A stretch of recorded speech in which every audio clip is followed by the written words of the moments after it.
प्रिय विद्यार्थियों, अब हम आपसे बात करते हैं कि मुद्रा के कार्य क्या है। What is function of money. मुद्रा के कार्य से आपको और भी बहुत सारी चीजें क्लियर हो जाएंगी, मुद्रा का अर्थ भी क्लियर हो जाएगा। तो मुद्रा के कार्य को हम 3 वर्गों में रखते हैं। कितने वर्गों में? 3 वर्गों में। पहला क्या है कि उसके प्राथमिक कार्य क्या है। प्राथमिक कार्य मतलब उसके मौलिक कार्य क्या है, मेन कार्य क्या है। मतलब चाहे जो भी परिस्थिति हो, चाहे जो भी समय हो, विकास की चाहे जो भी अवस्था हो, और चाहे जहां हो, ये मुद्रा ये कार्य करेगी। ये मूल कार्य है उसके। दूसरा जो कार्य है मुद्रा का, वो थोड़ा सेकेंडरी है, गौण कार्य उसको हम बोलते हैं। और तीसरा जो कार्य है वह है आकस्मिक कार्य। ठीक है, तो अब हम पहले आपको बताते हैं कि मुद्रा का प्रारंभिक कार्य क्या है, प्राइमरी फंक्शन क्या है। तो सबसे मेन काम है मुद्रा का कि वह विनिमय का माध्यम है, मीडियम ऑफ एक्सचेंज है, लेन देन का माध्यम है। जैसा कि मैंने पहले ही आपको बताया कि जो है मुद्रा के मनी सिस्टम के पहले कौन सा सिस्टम था? वस्तु विनिमय प्रणाली थी। वस्तु विनिमय प्रणाली में जो लेन देन होता था उसमें समस्याएं आती थी।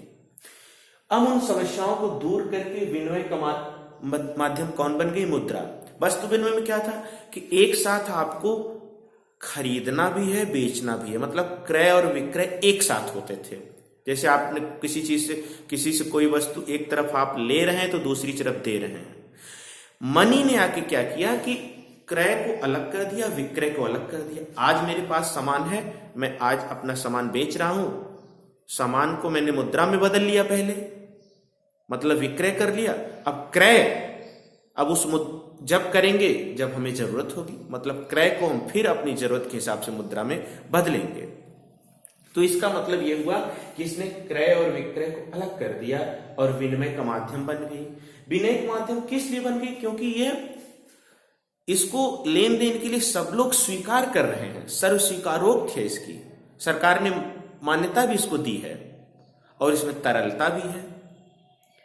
तो इसने क्या किया कि हमारे लेन देन की प्रक्रिया को, हमारी चीजों को, दोहरे संयोग की जो समस्या थी उसको खत्म कर दिया और उसमें सर्वग्राह्यता है और क्रय शक्ति है। इसलिए जो है सर्वग्राह्यता है और क्रय शक्ति है, इसलिए इसने जो है लेन देन को हमारे आसान कर दी। अब हमें दोहरे संयोग की जरूरत नहीं है, कोई भी चीज हम कहीं भी ले सकते हैं।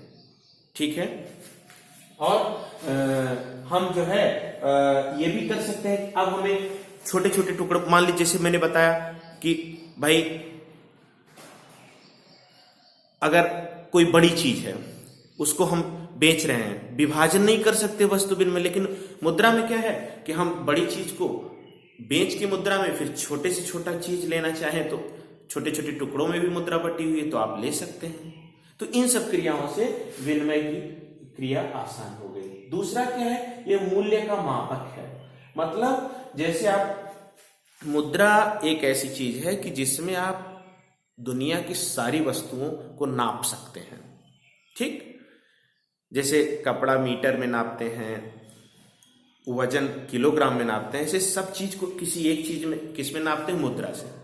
अब ये तय हो जाता है कि भाई ये मुद्रा को सब लोग स्वीकार करते हैं, सब स्वीकारोक्त है, इसलिए तय हो गया कि हम अगर मान लीजिए कि हमारे पास जो है कि आम है तो पता लगा कि 1 किलो आम का दाम 100 रुपया है और उधर गेहूं लेना है तो 1 किलो गेहूं का दाम 25 रुपया है। तो तय हो गया कि भाई 5 किलो गेहूं बराबर 1 किलो आम। इसका मतलब क्या हो गया? यह मूल्य को मापन की समस्या को मुद्रा ने दूर कर दिया।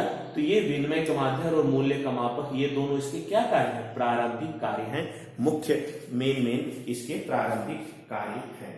ठीक है, अच्छा, अब दूसरे कार्य जरा देखिए। ये गौण कार्य क्या है? विलंबित और विलंबित भुगतानों का आधार या भावी भुगतान। विलंबित भुगतान मतलब क्या है कि ऋण का जो लेन देन होता है, जो ऋण का लेन देन होता है। देखिए, मुद्रा का हर वस्तु की चीजें बदलती हैं, लेकिन मुद्रा की मूल्य भी बदलता है, लेकिन कंपैरेटिवली थोड़ा कम बदलता है। तो जो लेन देन होता है, जो भुगतान भविष्य में आपको किसी चीज को करना है या उधार लेने की जो प्रक्रिया है वो किसमें होती है आसानी से? विलंबित भुगतानों का वो मुद्रा में। तो मुद्रा में उधार का लेन देन भविष्य में भुगतान करने की प्रक्रिया ज्यादा आसान हो जाती है, इसलिए इसको बोलते हैं विलंबित या भावी भुगतानों का आधार। ठीक, अगला क्या है? मूल्य का संचय। अगर आपको पहले क्या था, जब मुद्रा नहीं थी तो बचत करना बड़ा मुश्किल होता था। जैसे आप मान लीजिए कि आप बचत कर रहे हैं किसी चीज के लिए, तो वो बहुत समय तक नहीं टिका सकते आप, वो चीज खराब हो जाएगी और फिर जब आपको जरूरत पड़ेगी हो सकता है वो चीज फैशन से निकल जाए। जैसे आपके घर में बच्ची की शादी है तो आज से ही आप कपड़ा नहीं इकट्ठा करेंगे कि हम जब जरूरत पड़ेगी तो फिर उस कपड़े का प्रयोग करेंगे, नहीं। तो हमने क्या किया, जो भी आज मेरे पास संपत्ति है, जो भी या हमारे पास इनकम है, जो भी हमारी आय है, हम हर चीज को किसमें जमा करेंगे? मुद्रा में। और मुद्रा को फिर संचय करेंगे। संचय करने के बाद हम भविष्य में जैसी जरूरत होगी उसको खर्च कर लेंगे। तो इसने बचत के काम को, संचय के काम को आसान बना दिया, इसलिए इसको बोलते हैं मूल्य का संचय भी इसका एक कार्य है। तीसरा है मूल्य का हस्तांतरण, वैल्यू ट्रांसफर। वैल्यू ट्रांसफर क्या होता है कि अगर मान लीजिए आपको अपनी संपत्ति एक जगह से दूसरी जगह ले जानी है तो आप कैसे ले जाएंगे? मान लीजिए आपका घर जो है बंबई में है, बंबई से आपको जौनपुर शिफ्ट करना है, तो आपको ऐसा व्यक्ति चाहिए जो उतनी ही मूल्य का घर बंबई में ले ले और उतने ही मूल्य का घर आपको जौनपुर में दे दे। बहुत कठिन है। लेकिन मुद्रा के आने से क्या हो गया कि हम अपने बंबई के घर को मुद्रा में बदल लेंगे और फिर उठा के उसे जौनपुर में उसी टाइप का या अपना मनचाहा घर खरीद लेंगे। तो हमारे मूल्य का हस्तांतरण मतलब किसी भी संपत्ति का एक जगह से दूसरी जगह ट्रांसफर करना मुद्रा में बहुत आसान हो गया है। तो ये दो कार्य आपने देखा, प्रारंभिक कार्य और गौण कार्य। तीसरा आकस्मिक कार्य है जिसे हम अगले वीडियो में आपको बताएंगे। Thank you.